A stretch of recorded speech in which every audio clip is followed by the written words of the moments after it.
para hacer un pequeño repaso, comenzamos viendo por qué era necesario hacer modificaciones al sistema procesal laboral y señalando, a grosso modo, que esta es una de las modificaciones de mayor, por así decirlo, modernidad al sistema procesal de nuestro país. Y además también que es el que se ha mantenido como más estable, a diferencia del penal, y de familia que es un poquito como más flexible, por así decirlo. Y empezamos a revisar entre las normas comunes a todo procedimiento algunos incidentes. Y corresponde hoy día que comencemos, para terminar con los incidentes, esos petitos que hay un compañero que está ingresando, que es la acumulación de autos. Aprovecho para pasar un avisito. Ojalá que cuando sea la próxima clase se traten de conectar un poquito antes para poder ser más fluidos en la clase. Lo dejo entrar porque hay un tiempo ahí para admitir a los 46. Bueno, la acumulación de autos. Ustedes saben lo que es acumular. Eh, Esencialmente, tiene un objetivo acumular los autos, o sea, acumular dos demandas que se presentan. Y el objetivo principal es en realidad las sentencias contradictorias. Si bien también está como objetivo repetir los procesos, y hay que considerarlo, evitar aquello, esencialmente las sentencias contradictorias, porque los jueces quedan en evidencia en la Corte de Apelaciones cuando en una misma sentencia se dice que sí y en otra se dice que no, aunque en rigor eso pasa. Y si me permiten, les cuento un caso. Hace años atrás me acuerdo haber participado en demandas que se hicieron por trabajadores que fueron despedidos de Servipar. Eran, creo que eran más, pero me acuerdo de dos perfectamente, que se les había perdido dinero durante cierta cantidad de tiempo. No sé, 30.000 en una oportunidad, 50.000 pesos en otra, qué sé yo. Entonces, el empleador Servipac los despidió por incumplimiento grave de las obligaciones que impone el contrato, que como buenos alumnos de derecho laboral en su oportunidad recordarán que esa es una de las causales del 160, donde está la disciplinaria, para ser más preciso, la número 7. Y en ese caso, nosotros alegábamos que el despido era indebido, atendido a que el incumplimiento, supuestamente, no era grave, por dos razones.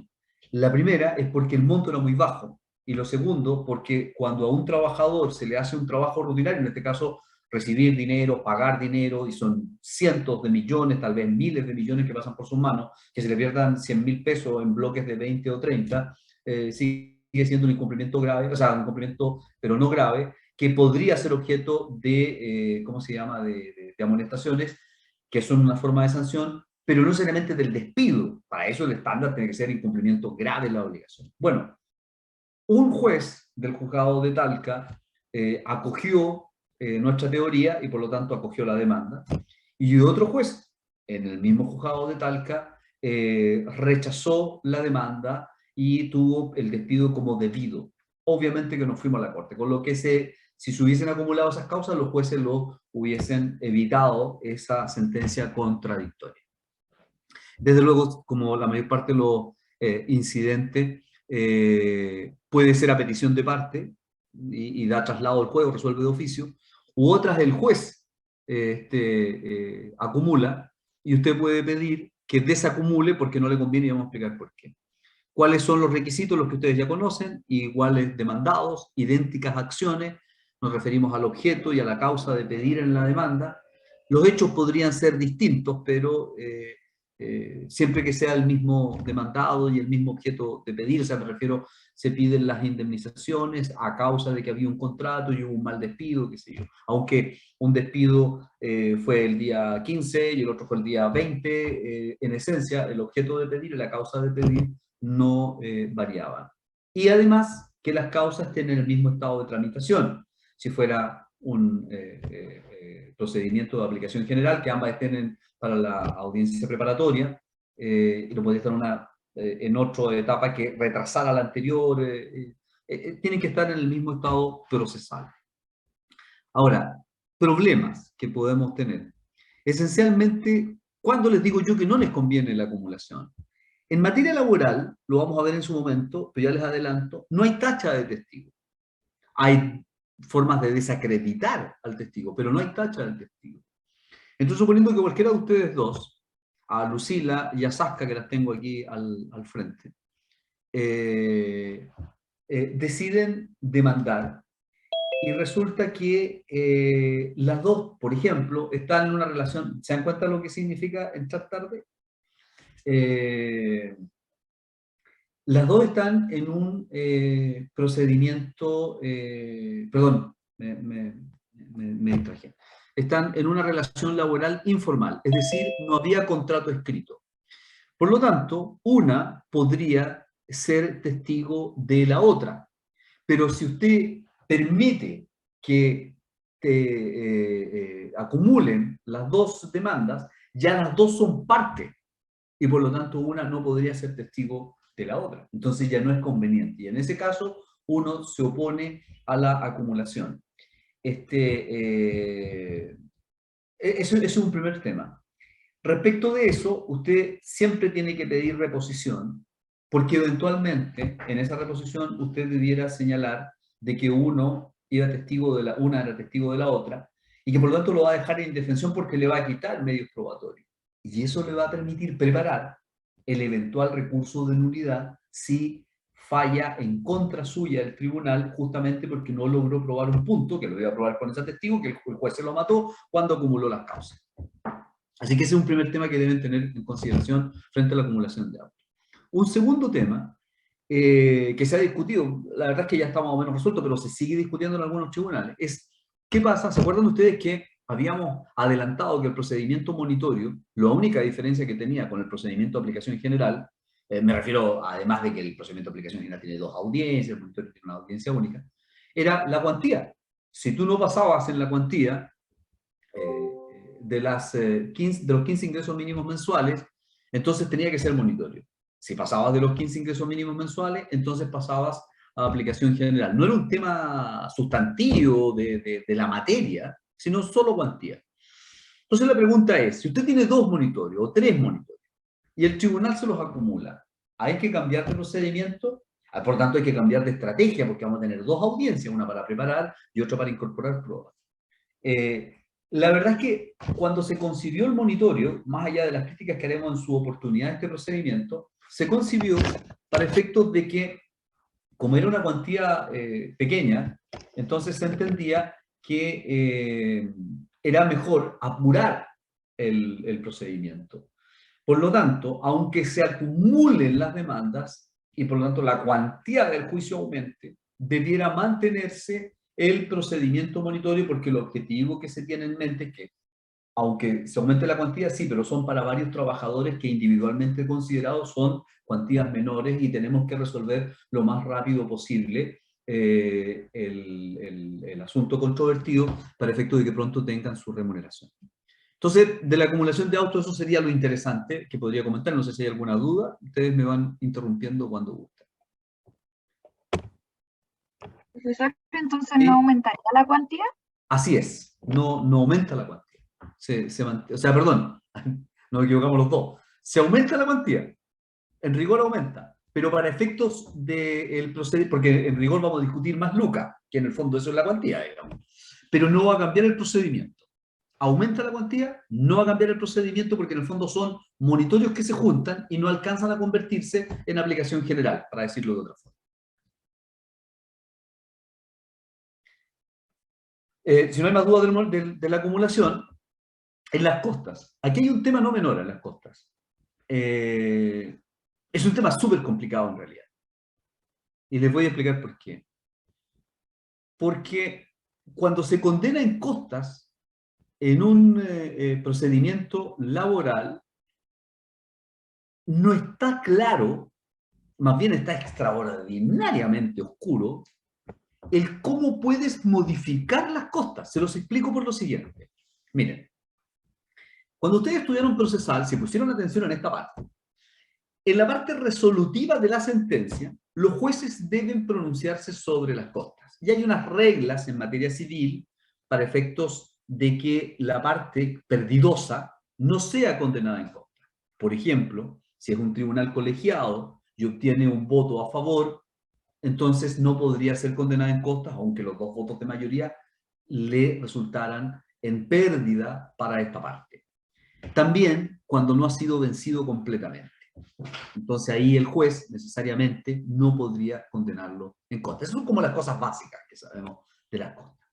Pero si te condenan en costas, tú podrías, en el recurso de apelación de la que procedería frente a la sentencia definitiva, pedir que la Corte te baje las costas o te exima de costas. Y usted, miren, puede estar en un juicio en que esté peleando 5 millones de pesos y lo condenan pierde el juicio y lo condenan en 200.000.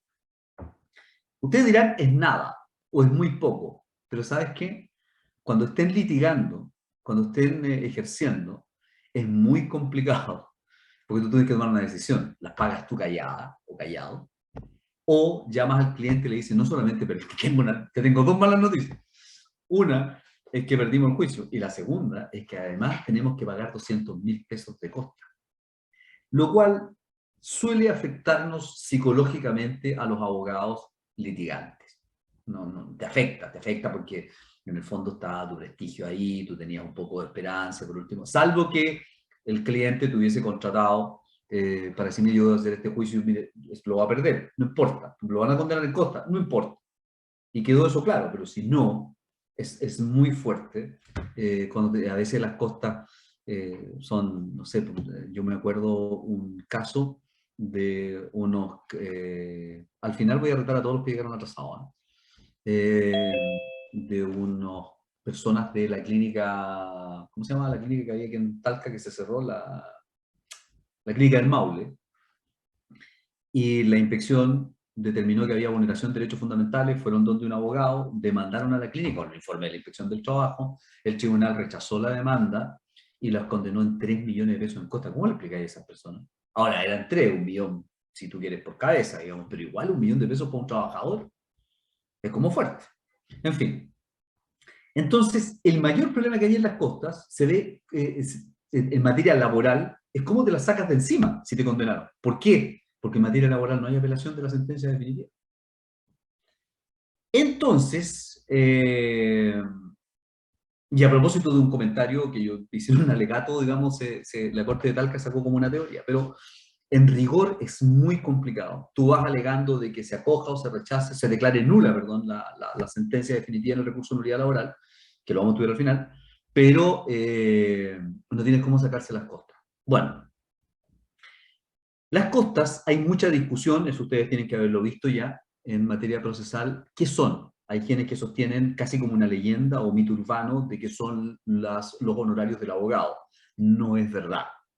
Porque además, si usted lleva un juicio por 5 millones de pesos y las costas las fijan en 100.000 y eso es todo lo que usted va a ganar, está por el acaso. Y si no condenan en costa, entonces usted gana cero. Ustedes comprenderán que a mí se me sale el abogado litigante cuando estamos en una clase, aunque sea teórica procesal. No, en realidad las costas se estiman que es lo que el cliente o la parte va a pagar eventualmente al abogado, pero no son el total, ni mucho menos la forma de calcular los honorarios de un abogado. Las costas son otra cosa más que gran la parte. De hecho, ya de antemano, cuando hagan contratos honorarios con sus clientes, hagan contratos primero, pongan que las costas son a beneficio del abogado, porque si no, no las van a poder cobrar, son de la parte, son como el crédito, como el capital que hubieses obtenido en un juicio. En materia laboral, la norma del 445 está redactada al revés. Es decir, acá no parte de las excepciones en que no se debe, no, acá parte diciendo que el juez siempre debe pronunciarse de las costas y solo podrá eximir justificadamente cuando así lo declare. Por lo tanto, no puede decir sin costas a seca. Tiene que explicar por qué no contienen costas. Ergo, cada vez que una parte pierde una sentencia, no, perdón, pierde un juicio en materia laboral, deberá ser condenada en costas. De hecho, con los que litigan con el llamado privilegio de pobreza, hay un nombre bien tonto si se dan cuenta, si privilegio de pobreza, cuando hagan la corporación, antiguamente te dan un certificado que tú acompañabas al juicio, de que esa persona tramitaba por la corporación, entonces gozaba del privilegio de la pobreza, y que era que no le podían cobrar una serie de cosas que se cobraban en la tramitación, y que los receptores tenían que actuar gratis, en fin. Pero pésimo el nombre, y jamás se llamó así tampoco. El Código Orgánico del Tribunal no habla de privilegio de pobreza, sino de certificación de una persona que está siendo asesorada por la Corporación de Asistencia Judicial. Y en ese caso, las costas, por ejemplo, en materia laboral, el Código Laboral tuvo que establecer que las personas que son patrocinadas por las corporaciones, las costas personales son de esa corporación. ¿Por qué tuvo que decirlo la ley? Porque lo acabo de decir, las costas no son del abogado, son de la parte. Y por eso la ley tuvo que decir, y en este caso vamos a decir que son de la Corporación de Asistencia Judicial. Como le señalaba, ahí están las normas del CPC que establecen las limitaciones a la condena en costa, que no están en materia laboral. Acá partimos siempre cobrando costa. Y que cuando el juez absuelve, tiene que indicar las razones por las cuales absuelve a la parte de las costas. Y aquí terminamos con la parte de incidentes. Y vamos a entrar a algo que yo sé que cuando uno entra a hablar de los principios formativos de cualquier cosa, de cualquier rama del derecho sustantivo, derecho procesal, siempre dice, oye, qué lata el tema de los principios, aprenderse los principios. Yo voy a decir que son la cosa más práctica que ustedes puedan tener para ejercer el día de mañana. ¿Por qué? Porque los principios en las distintas áreas del derecho son más o menos inmutables.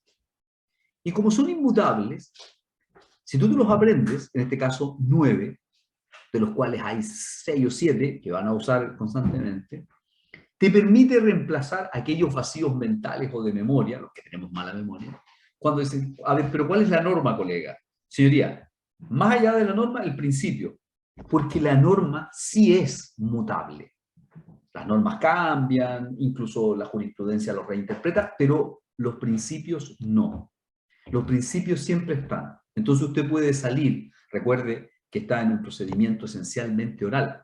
Entonces, si no alcanza a encontrar la norma en el código para una reposición, o para contestar un traslado de una reposición, o para hacer una petición en algún momento al tribunal, entonces usted puede recurrir al principio. Y señoría, lo que está ocurriendo acá va contra el principio X de materia laboral. Y como estos son principios formativos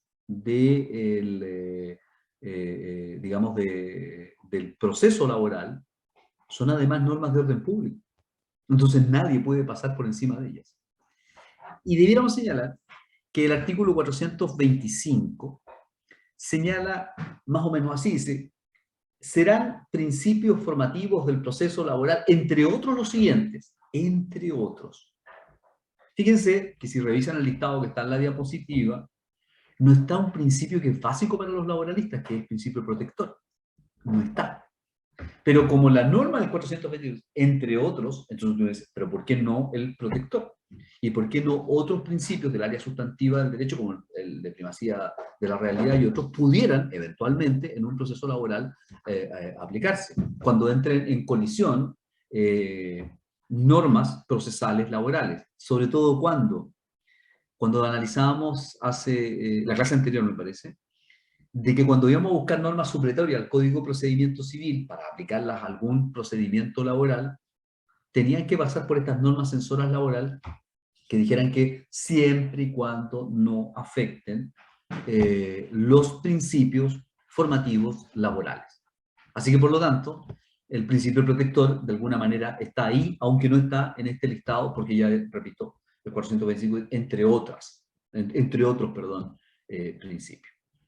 Y los vamos a revisar de inmediato: el principio de oralidad, el principio de publicidad, concentración, inmediación, el impulso procesal de oficio, celeridad, buena fe, bilateralidad y gratuidad. El primero.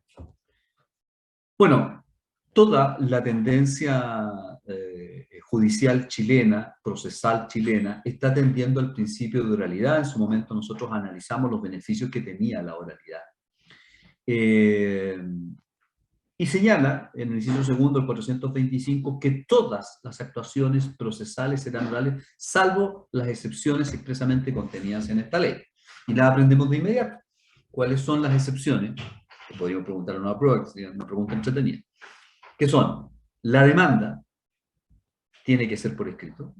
La contestación de la demanda, ¿con cuál excepción? Con la excepción del el procedimiento monitorio, que ustedes lo vamos a aprender enseguida, pero ya vayan anotando. La demanda monitoria se contesta en la audiencia única y se contesta de manera oral. Así que esas son las excepciones, en principio. Más los recursos procesales laborales que también se presentan por escrito. Y se acabó. Y se acabó. Todo lo demás se dice, discute y resuelve en las audiencias que, reitero, son orales. Ahora, ¿qué es lo que te pide la ley? Yo sé que para su generación hoy día es lo más normal que estemos hablando por este medio. Que ustedes me manden una prueba a un correo electrónico, que yo les mande los resultados, se suban a un sistema, pero esto costó mucho. En materia, una de las razones por las que no se hacía la oralidad cuando ya existían, y perdónenme que se me caiga el carnet, digamos, existían los cassettes, existían los CD, los DVD, era porque se decía que podía no ser fidedigna la copia, se desconfiaba mucho. Pero claro, en algún momento el avance de la tecnología fue abrumador para el Poder Judicial y tuvieron que aceptar la oralidad con la sola limitación de que se dejara un registro de esas actuaciones orales por un medio apto, porque no sabíamos cuál podía ser. Y hoy día ustedes saben que están las nubes, los respaldos en discos sólidos, duros, en fin, en todo lo que haya. Y lo único que se pide es que sea un medio fidedigno para la conservación y reproducción del contenido de lo que haya ocurrido en la audiencia. Y a ese respecto, es el 455 dice, sin perjuicio del acta, porque hay algún resabio, digamos, del papelito, de dejar por escrito qué fue lo que se dijo, y al final el acta es un resumen de lo ocurrido en la audiencia. Y aquí me detengo un momento. No es el objetivo del ramo, pero si es la oralidad, yo creo que les dije, les sugiero siempre a los alumnos que nunca piensen en el juicio, nunca digamos que la inspiración sea el juzgado, que la inspiración sea la corte. Entonces, cuando usted tiene esa inspiración, en primer lugar es un abogado o abogada más grande, porque piensa en todos la trayectoria que tiene el conflicto que usted está representando para alguna de las partes involucradas. Y eso significa entonces que cuando usted está en la audiencia, está preocupado o preocupada de que se esté grabando. ¿Por qué? Porque si no se graba, si no se deja esa cuestión que se discutió ahí en un registro fidedigno, después puede que la prueba de la nulidad que usted está pidiendo de la sentencia que le fue desfavorable no la tenga en la mano. Por ejemplo, fíjense, les doy un dato, digamos. Resulta evidente que el recurso de reposición se convierte en el universo en el cual vivimos normalmente, porque el recurso de reposición es lo que uno más usa en la audiencia oral. Y hay tantos recursos de reposición que cuando se hace el acta, que es una suerte de resumen de lo que ocurrió en la audiencia, no se deja registro. Y para que usted recurra de nulidad, tiene que haber dejado preparado el recurso. Y por lo tanto, es posible que si usted no pide que se deje constancia en acta de aquel recurso de reposición, lleguemos a la corte y la contraparte diga, señoría, no está preparado el recurso, y en una vista rápida, sin que se escuche el audio, se revise solo el acta, y en el acta no está la constancia de que usted presentó reposición. Entonces, efectivamente, salga su recurso de la manera más fácil y más cómoda, que es decir, la Corte, el recurso no se encontraba preparado y punto, y no vamos a entrar a la discusión del fondo, de sus alegaciones, nada. Entonces, es importante que cuando usted presente reposición en las audiencias, pida que quede constancia en acta. Hay algunos jueces, estoy pensando en el juzgado del trabajo de Curicó, Carlos Gajardo, él siempre dice, colega, incluso invita, va a presentar reposición, y cuando se deja constancia en acta, o se dejará constancia en acta de la reposición por usted planteada. Y muy brevemente presentó reposición, no sería para qué dejar todo el antecedente, pero usted con eso salva el eventual impedimento para presentar recursos de nulidad. Eso respecto al primer principio, oralidad. Es importante, además, señalar de que no es buena idea, o más bien es una pésima idea, que algunos colegas, por una mala formación profesional, no se atreven a hablar. Eso es un grave problema, porque esta es una profesión para hablar. Hoy día es todo hablado. A la persona que no le guste hablar, debiera cambiarse de carrera. O debiera, no sé en qué podría trabajar algún estudio y tenerlo para que entregue informes, digamos, pero que no se haga muchas ilusiones con su ejercicio profesional. Los abogados tenemos que saber hablar. Es un tema. Y no significa que sean grandes oradores, significa que se atrevan a hablar. Un abogado que no se atreva a hablar y por lo tanto no se va a atrever a defender a alguien, es muy complicado el ejercicio de la profesión. Y esto significa que de repente llegan colegas con una minuta y la empiezan a leer.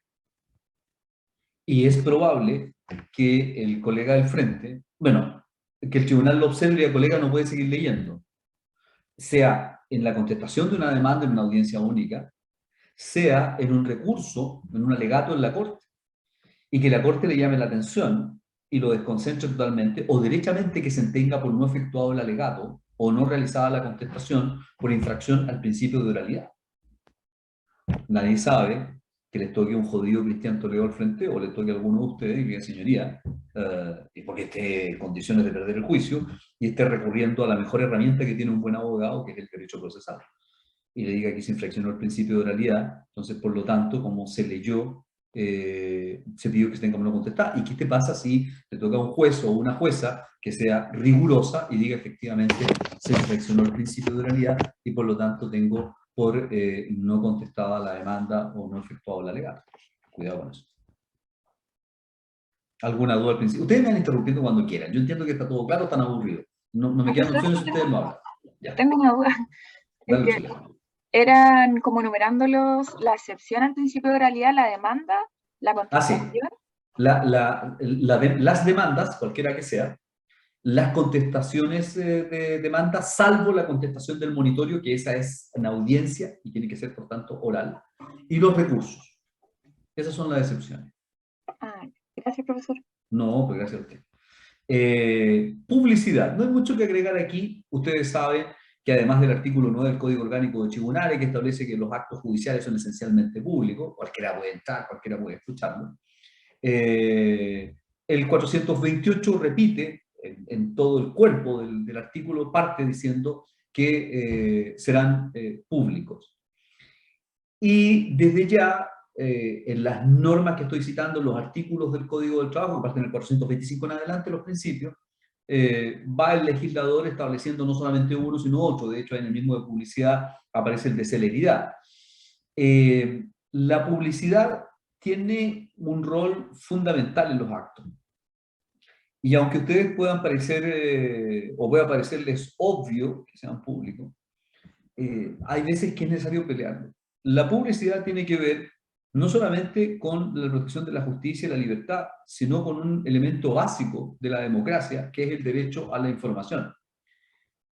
Puede que no se permita fotografiar, pero cualquier ciudadano de la República, con los aforos, y no me refiero por COVID, me refiero a la capacidad que pueda tener una sala, debiera poder entrar con esas limitaciones a ver una audiencia cualquiera, tener acceso a lo que se está discutiendo, incluso a lo que está en el sistema, si no se ha considerado privado.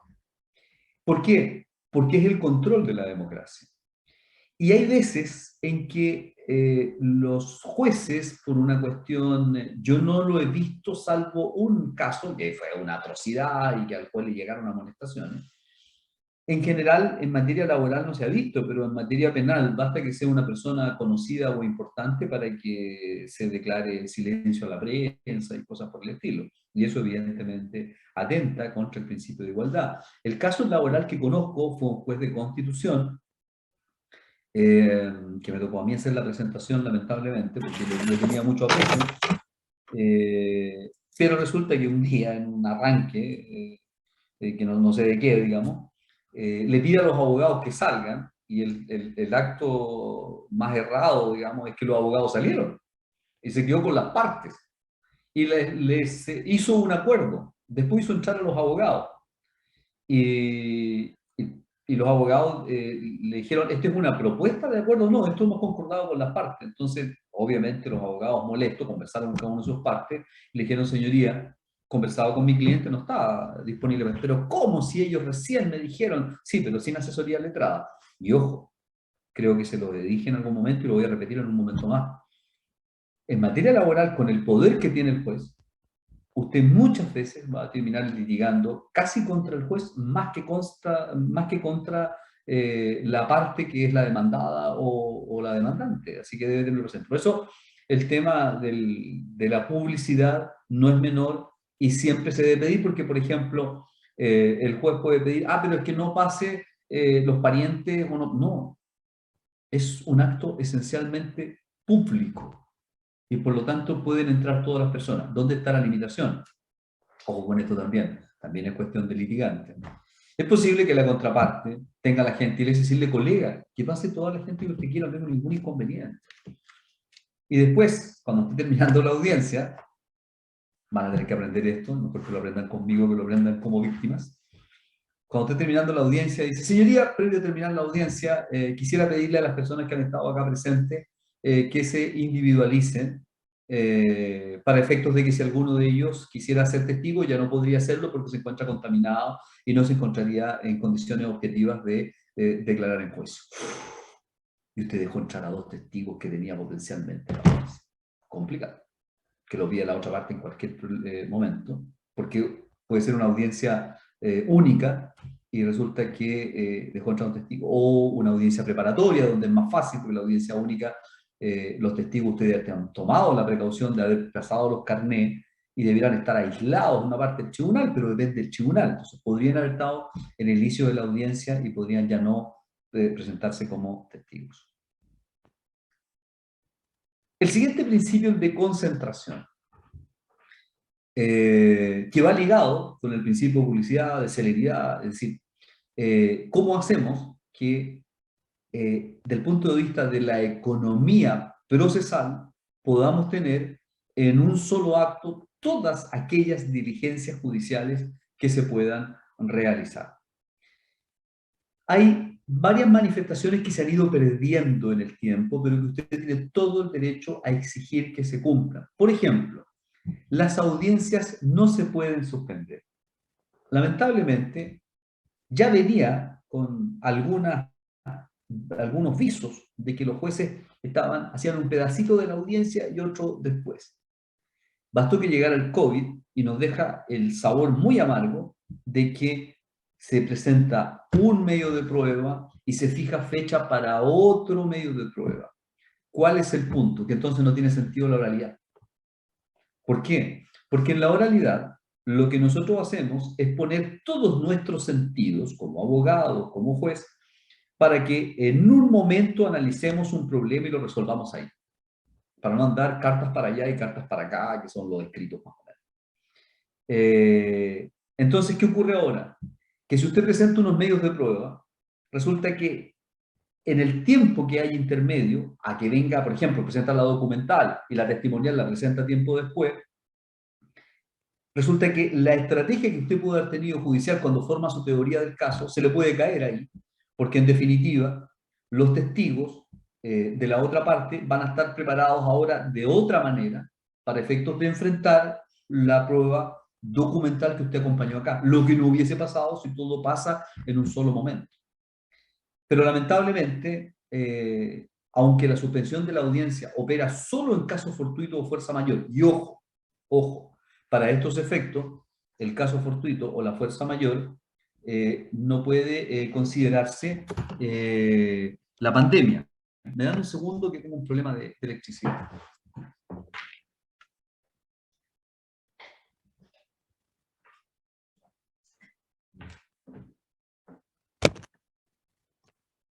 Ahí sí. Va, a ver, ahí algo bien.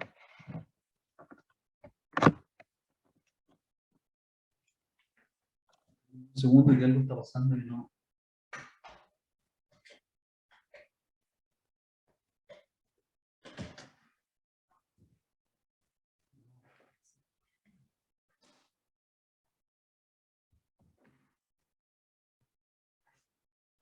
Ojalá que ahí no nos quedemos sin carga, algo pasó ahí.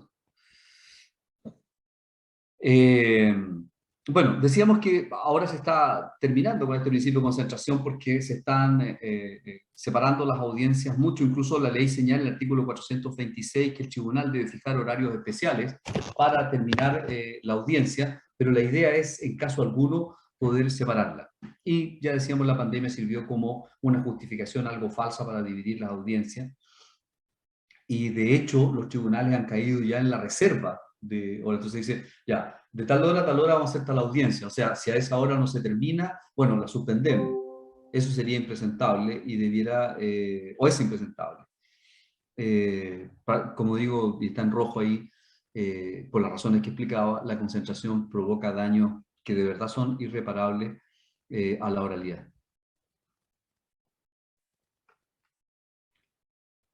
El principio de inmediación. A ver, ustedes saben que el principio de inmediación consiste en que el juez esté inmediato ahí, que esté dirigiendo la audiencia, que usted lo pueda ver y conversar con él.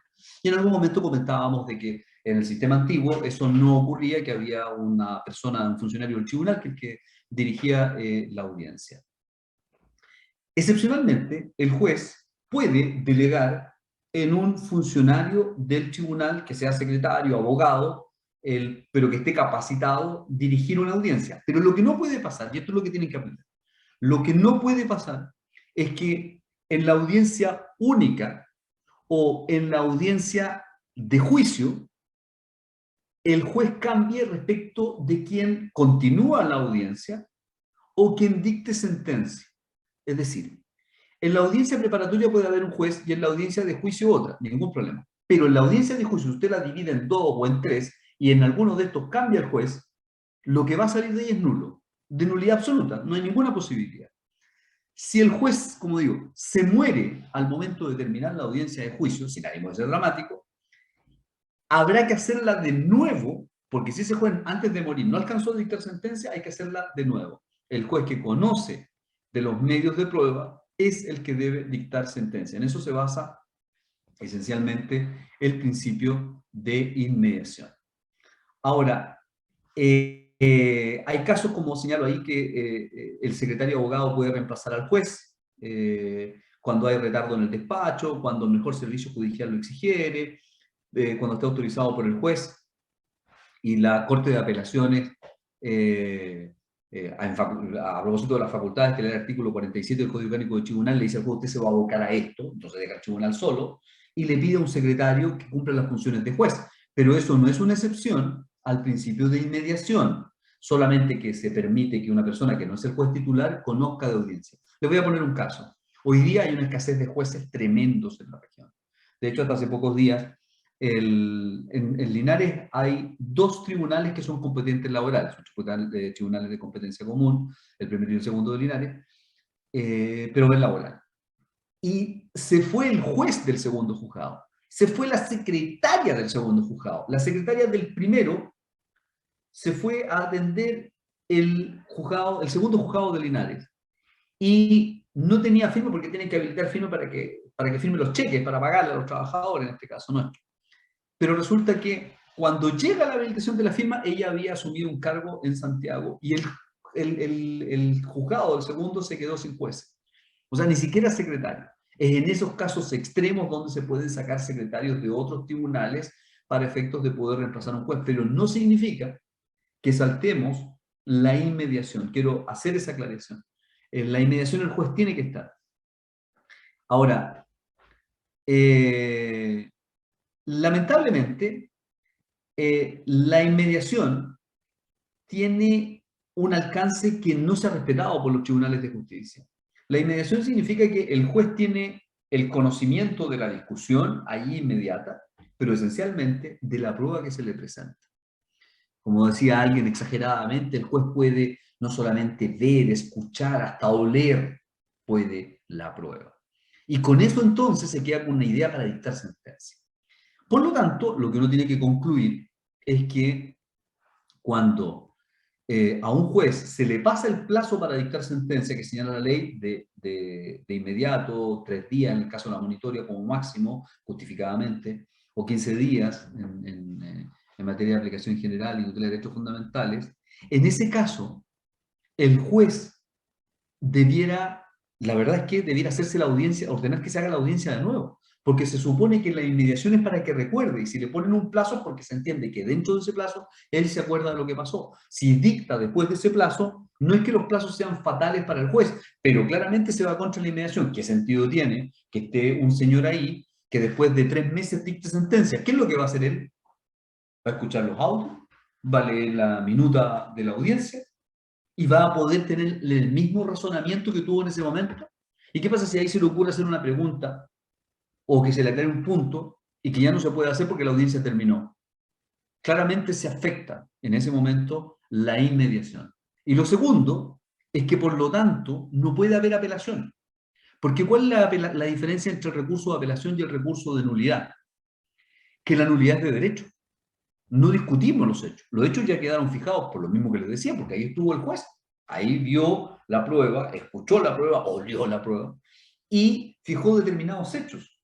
Entonces, la Corte de Apelaciones podrá modificar esos hechos si no tiene los medios de prueba, no tiene la posibilidad de preguntar, contrapreguntar y se queda con la interpretación. Por eso se acabó la apelación en materia laboral y quedó solo el recurso de nulidad respecto de la sentencia definitiva, como señala el artículo 477, porque se afecta la inmediación si los ministros de la Corte empiezan a leer. Pero mire, yo creo que lo que quiere decir este testigo, a ver, escuchando a este testigo, se supone, se cree, hay quienes dudan de la importancia de la inmediación, porque señala que esto de la creencia de que un juez cuando ve un testigo puede saber si está mintiendo o diciendo la verdad, es un poquitín exagerado.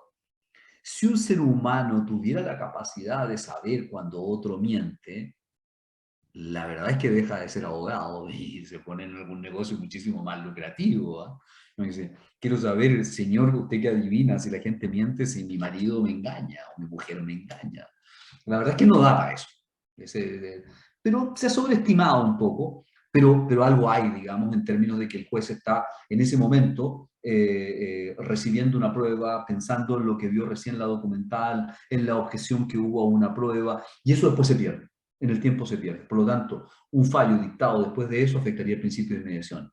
Jurisprudencia al respecto, un fallo de la Corte de Apelaciones de Talca, lo he intentado reiterar, de Antofagasta, perdón, lo he intentado en la Corte de Talca, pero no he tenido mayores logros, porque en el fondo, claro, se le pone complicado con la escasez de jueces que ya le estoy contando, pedirle además que dicten los fallos dentro de plazo, sería muy difícil, entonces mejor decir que no, que en realidad, si bien es cierto, no es menos cierto, y por lo tanto se perdona esa falta.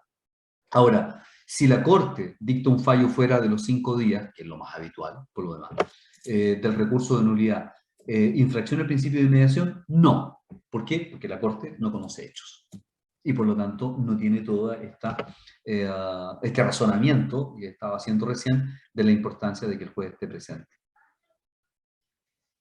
Bien, ¿alguna duda aquí de la inmediación, de algo que hemos discutido? Ustedes me van interrumpiendo cuando gusten. Tenemos la tarea hoy día de terminar los principios. ¿Ah? En la medida que terminamos los principios, cumplimos la meta de hoy de clase y podemos en ese momento, más que el presencialismo de cumplir los horarios, la idea es que podamos cumplir ciertas metas de clases para poder ir racionando el conocimiento. Y además porque, por lo menos en el calendario actual, que no sé si se va a mantener o no, voy a conversarlo ahí con la escuela, tendríamos prueba, la primera quincena de septiembre tenemos la primera prueba, alguien que vio recién ¿Cuándo es la primera prueba? Perdón, es que yo no me acuerdo, chicos. Lo mandé, pero no lo 14 recuerdo. de septiembre. El 14 de septiembre. Entonces, y eso significaría como en 2 semanas más. Entonces, bueno, avancemos. Miren, el impulso procesal de oficio tiene una discusión. Parte de lo que está, de lo Profe, que voy a decir, ¿sí? perdón que le interrumpara solamente por el tema de la fecha de las pruebas. La ¿Ya? primera dijo entonces que sería el 14 de septiembre. Es lo que subí y que el compañero seguramente está viendo al Educandus, donde están las fechas de las pruebas del plan de clase. Ah, ya lo busco en Educando entonces. Sí, sí, Gracias. lo subí ahí, sí. Ni yo me acuerdo, lo registré y lo subí. No lo tengo a mano acá, el Educando. Y con mi humilde computador, si entro al Educando ahora, yo creo que se nos acaba la conexión. El impulso procesal de oficio tiene un problema que se los adelanto de antemano. Primero hay que definir qué es lo que es el impulso procesal de oficio para distinguirlo de la actuación procesal de oficio. Esta es una pajamama que, la verdad, los jueces y a veces los colegas confunden con una facilidad tremenda. Es más, estaba excusando a nuestros honorables legisladores, también lo confunden. El impulso procesal de oficio, tomen nota, tiene que ver con quién es el encargado de que el procedimiento siga desarrollándose. Dar el famoso curso progresivo a los autos. ¿Quién hace eso? Cuando el impulso es dispositivo, significa que las partes son las que tienen que estar haciendo actuaciones para que el juez siga desarrollando. Ergo, si las partes nada hacen, entonces ahí queda el juicio y la parte más inteligente esperará los 6 meses y declarará, o pedirá que se declare, mejor dicho, el abandono del procedimiento. En materia laboral, está el impulso procesal de oficio, es decir, es el juez el que siempre está empujando. Ni hablar del cumplimiento de la sentencia, el juicio ejecutivo, que parte ese párrafo diciendo se tramitarán de oficio. Usted viene, tiene la sentencia, se compra un buen trago, se pone al lado de una piscina, se va al Caribe y se echa atrás y el juicio continúa. ¿Qué creen ustedes? ¿Así funciona? No, no funciona de esa manera. La verdad es que hay que estar siempre... Pero, ¿dónde está el problema? No está ahí en que la promesa legal sea un poquitín falsa en la práctica, sino en otro problema. Cuando el juez cree que el impulso procesal de oficio es lo mismo que la actuación de oficio. Es decir, yo hago lo que quiero acá. Y cuando yo quiero y de la forma que yo quiero. Son dos cosas distintas. El impulso procesal de oficio, el juez toma el código, vamos a suponer que en agenda del código, dice, bueno, ahora hay que hacer tal cosa, y dicta la resolución para que se mueva el juicio. Actuación de oficio significa que él puede reemplazar a la parte. Y les voy a poner un ejemplo bien clásico. Cuando estamos en audiencia, vamos a ver, esto es bien típico, especialmente de algunos jueces que estoy pensando en este momento, que cuando una parte hace una pregunta en interrogatorio directo, los que tuvieron litigación conmigo ya se acuerdan del interrogatorio directo, se acuerdan que ustedes no se podían hacer preguntas inductivas. Es cierto que cuando fue despedido el trabajador no puede hacer esa pregunta. Usted tiene que llegar a que el testigo le cuente que el trabajador fue despedido. Usted no puede poner esas palabras en la boca del testigo. Pues bien, ¿qué pasa si una parte la hace y la otra parte se queda callada? Nada dice. Los jueces... ¿Cómo? Ah, pensé que alguien estaba hablando. Los jueces han entendido que ellos pueden objetar la pregunta de la parte. No, no tiene nada que ver con el impulso procesal de oficio, salvo que entienda el juez que la pregunta es dilatoria, que está haciendo tiempo. ¿Por qué? Porque, bueno, él tiene la pega de que el juicio se impulse rápidamente por el principio de celeridad. Y porque además el artículo 430, que es el que viene, un principio que viene más adelante, la buena fe, impide que haya acciones dilatorias de la parte.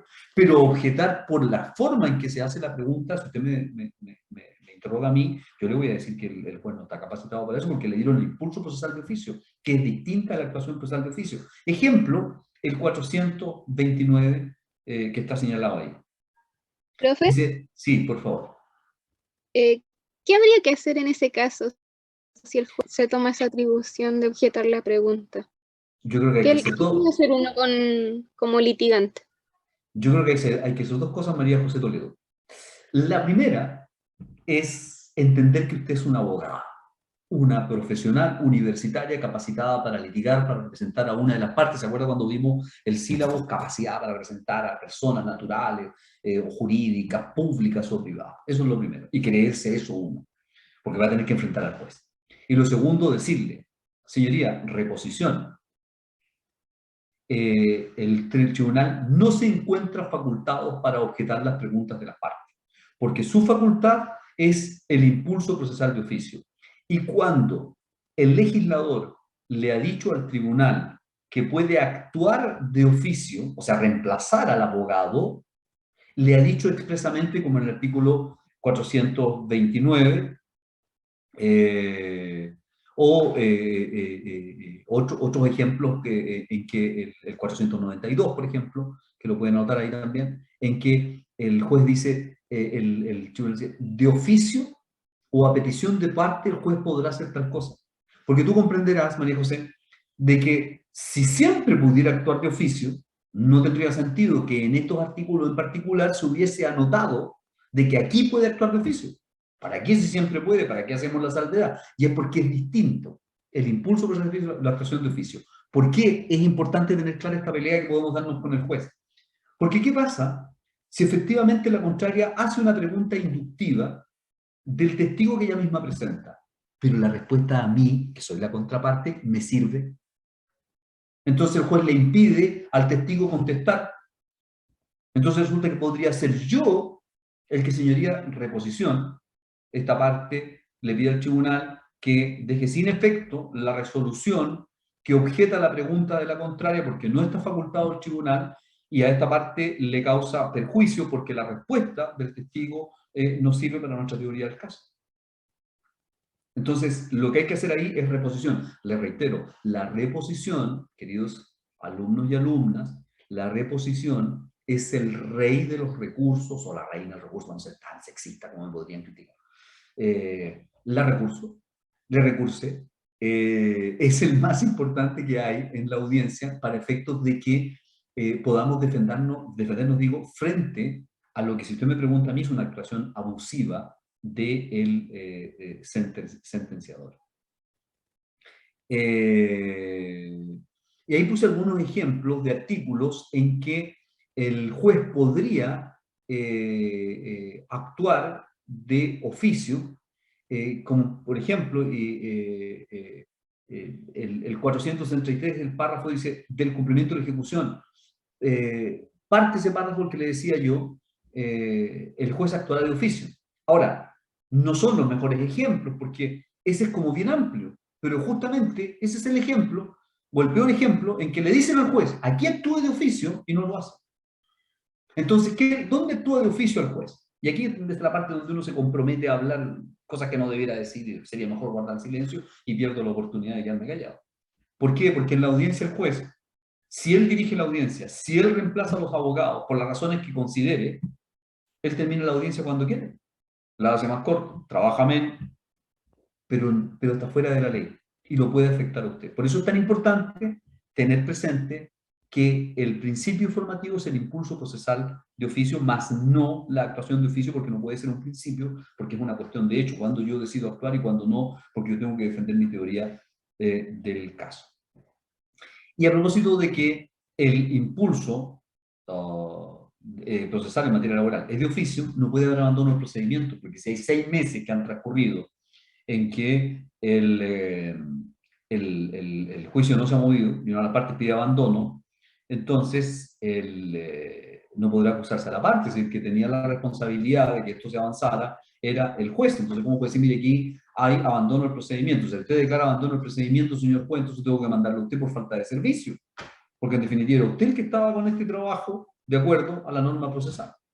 Ahora, hay un fallo de nuestro nunca bien ponderado Tribunal Constitucional, que alguien se fue de inaplicabilidad por inconstitucionalidad de la norma expresa que señala que no hay abandono del procedimiento, en el artículo 429 del Código del Trabajo, diciendo que era inconstitucional.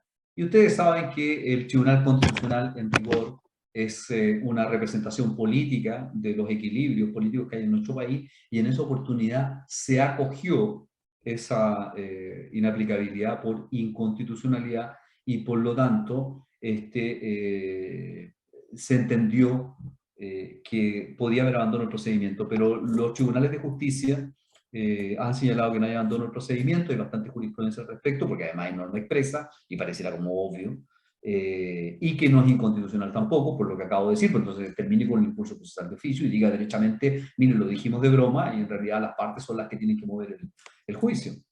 Y además porque el Tribunal Constitucional cambió su integración y hoy día tiene una integración que se va a vincular seguramente mucho más a los derechos de los trabajadores. De hecho, ya hay algunas resoluciones que se modificaron.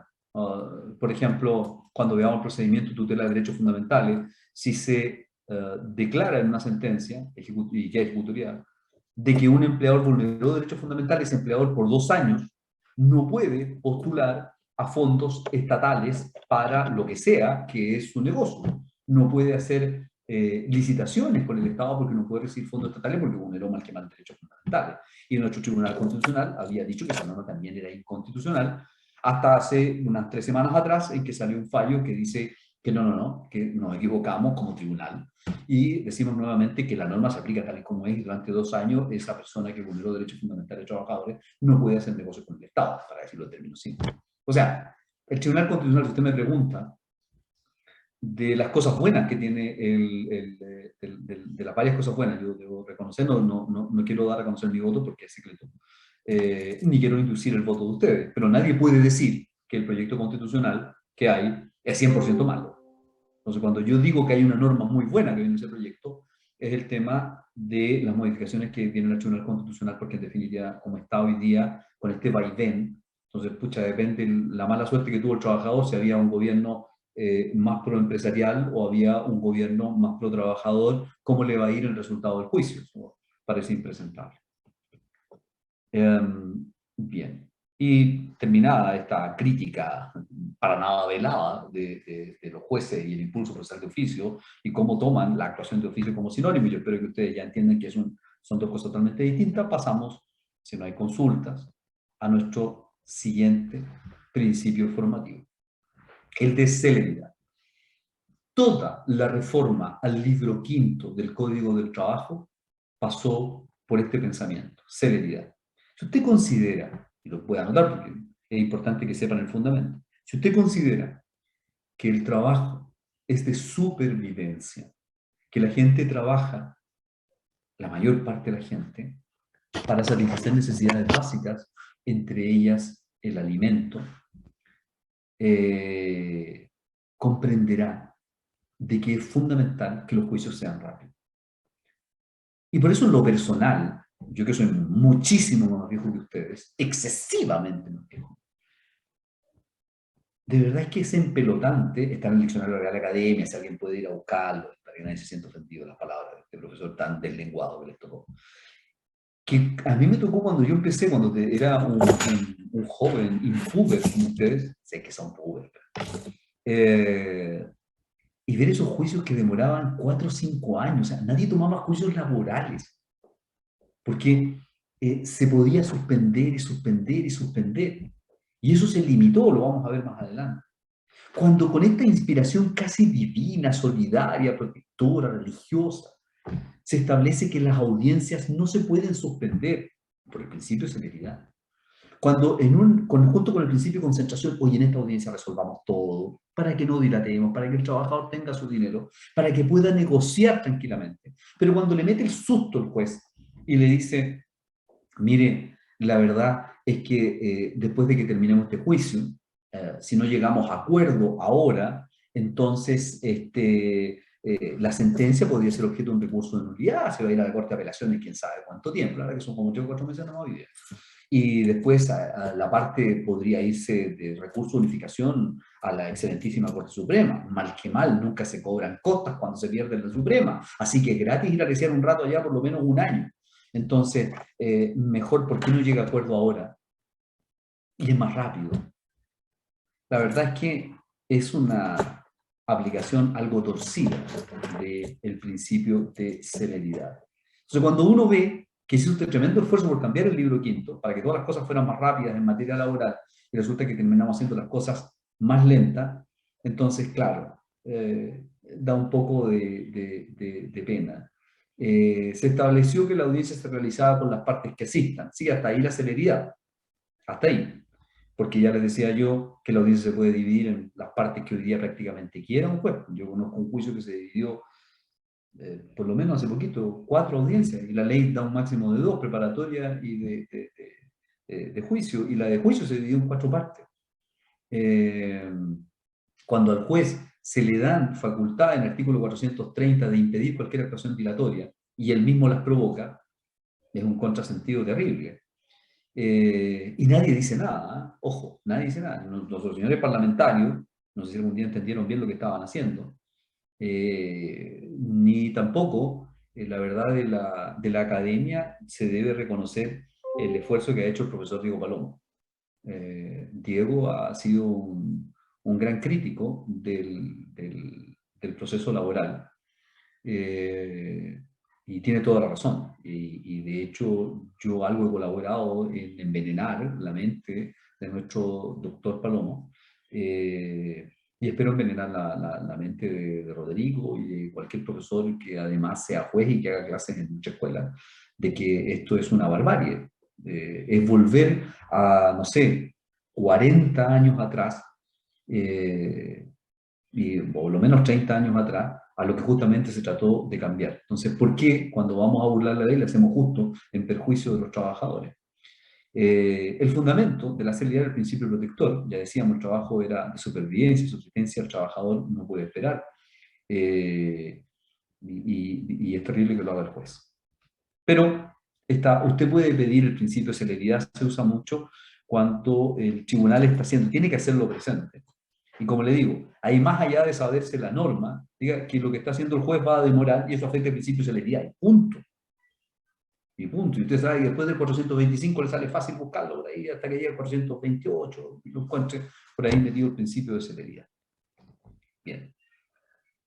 ¿Alguna pregunta ahí? Espero que no estén excesivamente aburridos y aburridas, ¿eh? Y por eso estén callados, están haciendo otras cosas, estén hablando solo frente a una cámara aquí, porque también voy a aburrir yo. Es muy aburrido hacer clases así, les adelanto. Si ustedes están aburridos, ustedes se ven a sí mismos, pueden hacer otras cosas, y tengo que estar aquí hablando todo el rato. Pero bien, continuamos. Sé que no les importa, me siento solo. El principio de buena fe. Miren, este principio de buena fe es toda una novedad. Gracias, Lucila, eres la mejor persona que existe de todos los alumnos del curso. Quiero decirlo abiertamente. Y vas a ser elegida la mejor alumna inmediatamente. No nos vamos a demorar nada de eso. Bueno, Lucila, quería contarte algo a ti, solo a ti y para ti. La buena fe, decía, que es un principio que se integró hace muy poco a nuestra legislación, esencialmente porque siempre se dice, oye, siempre actuamos de buena fe. Y además te dicen otra cosa y te la enseñan en todo momento, casi cuando de primer año, cuando uno entra a estudiar Derecho y te dicen, la buena fe se presume. O sea, es casi insultante sospechar la mala fe de la contraria. Pues bien, en materia laboral, en esta reforma al libro quinto, se innovó bastante. En primer lugar, porque se dio un tremendo poder al juez, que ya lo tenía, pero aquí precisamente para defender la buena fe. Y se dice que el tribunal podrá adoptar todas las medidas que estime necesarias para defender la buena fe. Pero además, individualiza actos que ya no son etéreos. Pero ¿cuándo yo actúo de mala fe? ¿Cuándo usted me puede decir? Bueno, yo le voy a decir, ahí está. En el 430, para impedir el fraude. Desde luego, estamos frente al fraude procesal. ¿Cuándo hablamos de fraude? Cuando una de las partes engaña al tribunal diciendo una cosa o realizando una actuación que persigue justamente los fines contrarios. Por ejemplo, cuando dice, señoría, esta parte pide que no se realice la audiencia porque tengo problemas de comunicación virtual por el Zoom. Y no lo acredita, y nadie se preocupa que lo acredite. Eso puede ser eventualmente un fraude.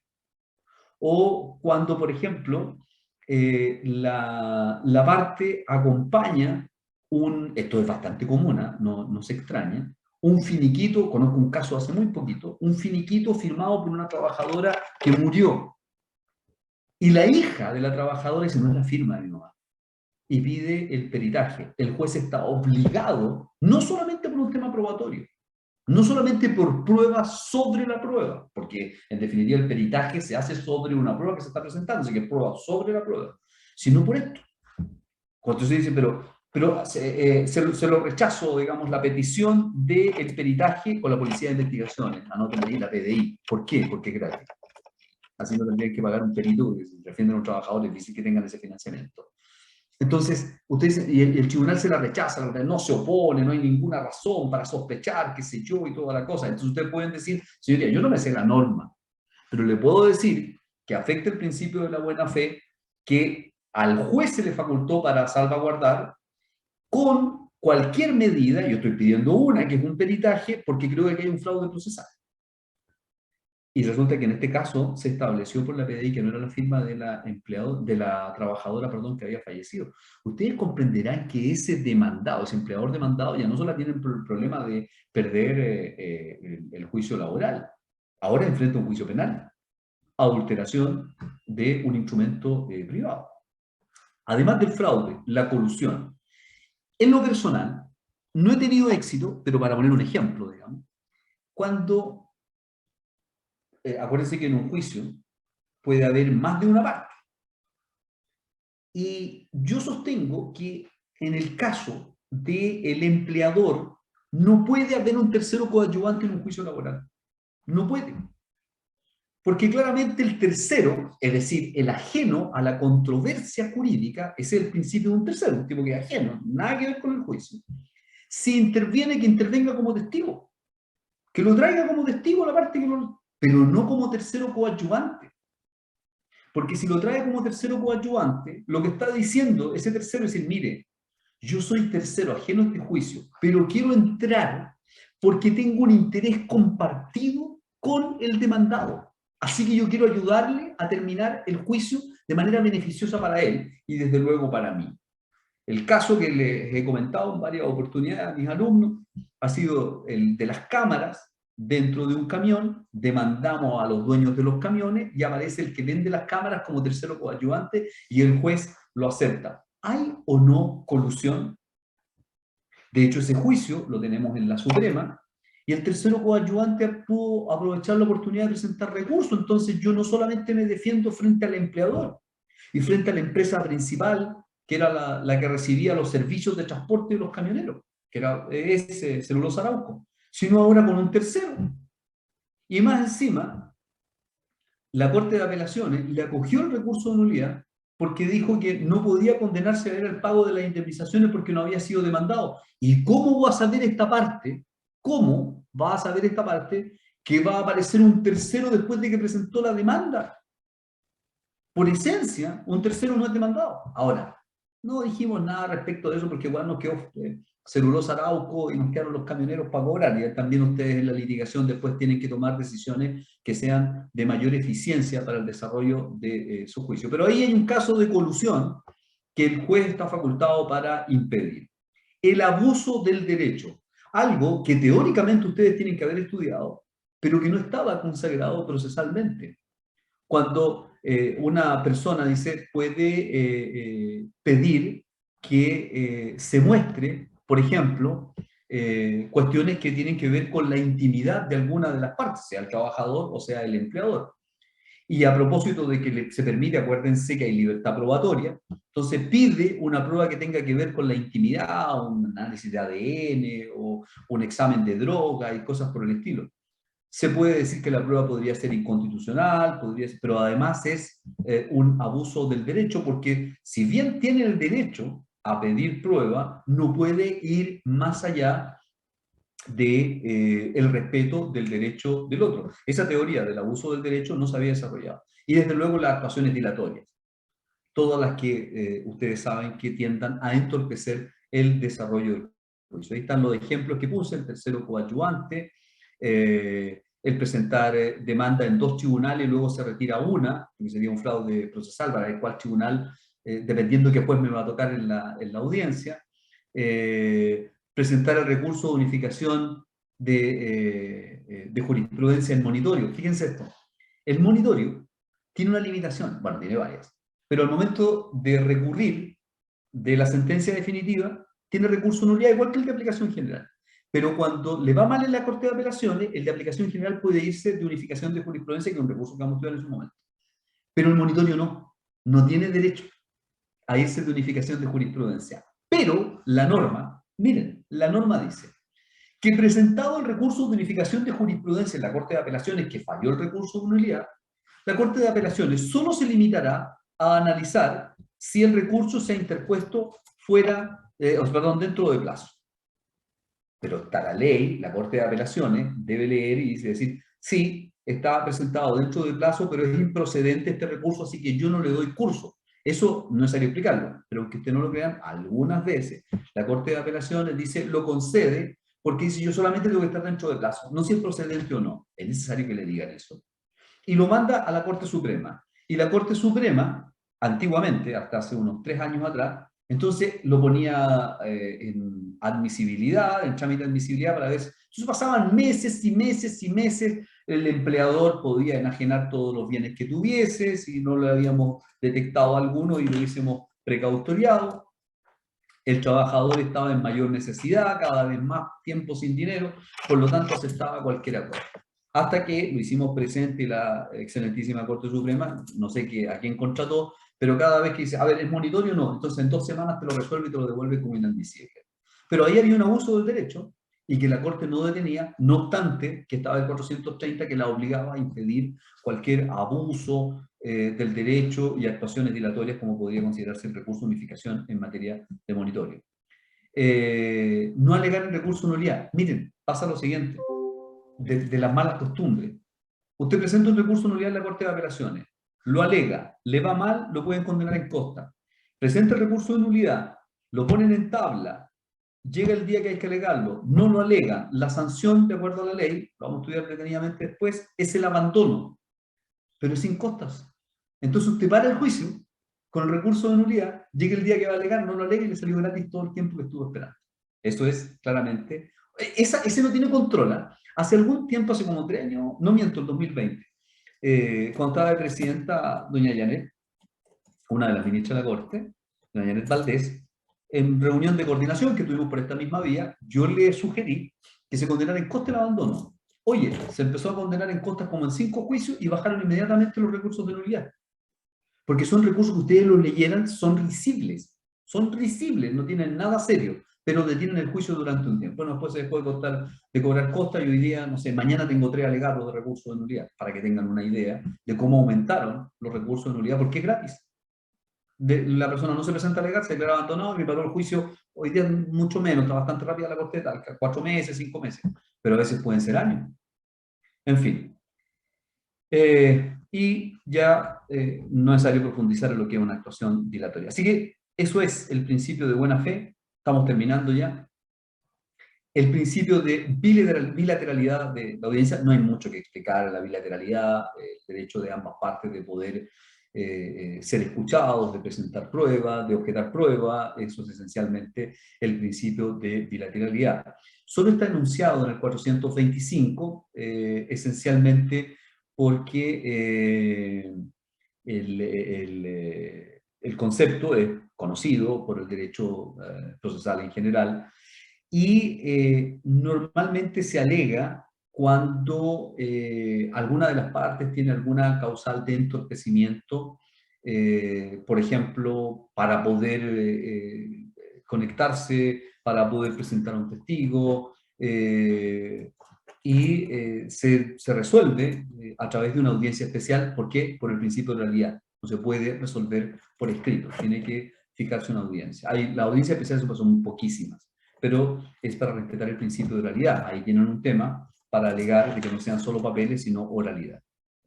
Desde luego es una manifestación del 19 número 3 del debido proceso, que está en la actual Constitución Política de la República, y un caso a discutir, aquí no sé si ya se logró convencer mi querido amigo Diego Palomo, pero él tenía muchas observaciones bastante justificadas, por cierto, de si se respetaba la bilateralidad de la audiencia en el monitorio, donde la demanda se podía acoger de inmediato, como revisamos en su momento, y antes de la notificación, la parte no tenía contra. Pero claro, como hay un recurso muy sencillo, que es no es un recurso propiamente, sino que una actuación judicial de reclamar de esa sentencia, que se dicta previa a la notificación sin escuchar a la contraria, entonces el notificado del monitorio basta con que diga reclamo, no tiene que decir que me causa agravio, nada más, y se provoca la audiencia respectiva. Entonces sí se respetaba la bilateralidad, y yo señalaba la otra vez cuando hablábamos de este tema, de que en realidad no se veía que los jueces estuvieran como prejuiciados y no pudieran cambiar de opinión. Eso sí, debo decir que eso es más extraño. Y finalmente, el de gratuidad, que va a operar porque se tuvo que escribir, pero la verdad es que el acceso a la justicia es un derecho, si usted me pregunta a mí, fundamental. Y por lo tanto no pueden haber cobros, y de ahí que señala entonces la norma que toda actuación, trámite o diligencia de juicio realizada por funcionario del tribunal debe ser gratuita para las partes. Lo que ocurre es que ustedes son muy jóvenes, pero antes se cobraban por una serie de actuaciones. Y hoy día nada de eso puede cobrar, porque mal que mal es un servicio público. Y también el acceso a defensa letrada, gratuita, a través de las oficinas de Defensoría Laboral, a propósito de, reitero, el llamado privilegio de pobreza, que nunca va a ser un privilegio ser pobres. Chicos, la próxima semana vamos a entrar derechamente ya en los procedimientos en particular. No sé si tienen alguna pregunta ahora. Hemos cumplido nuestra meta con holgura. Casi no me queda garganta, pero logramos cumplir nuestra meta de llegar a analizar los principios formativos del proceso laboral. ¿Alguna pregunta, alguna duda? Profe, Dígame. ¿podría subir el PPT? Se lo pedimos la semana pasada. Y se me olvidó y pensé que había pasado piola. Pero nunca falta alguien que uno lo está vigilando. Sasca, tú tienes alma de espía. Ya, ok. Yo voy a ser abogada. ¿Cierto? Bien, me gustó. Voy a tratar de subirlo mañana, voy a ponerlo mañana. Mañana estoy medio ahogadito con los 3 alegatos que tengo en la mañana y tengo varias reuniones en la tarde. Y aunque no lo vean, realmente no te queda tiempo para subirlo, pero voy a ver. Subir PPT por espionaje de la SASCA. Ya, subir PPT procesal laboral. Ya, mañana lo hago o más tardar el viernes, SASCA lo prometo. De lo que hemos visto hasta ahora, ¿ya? ¿Alguna otra cosa que se les pudiera ayudar, servir o asesorar? Bien, pues chicos y chicas, dejamos de compartir y nos vemos la próxima semana. Yo les agradezco esto de que sacrifiquemos un rato de descanso, pero nos permite salir un poquito antes, o bastante antes hoy día, porque cumplimos muy bien la meta.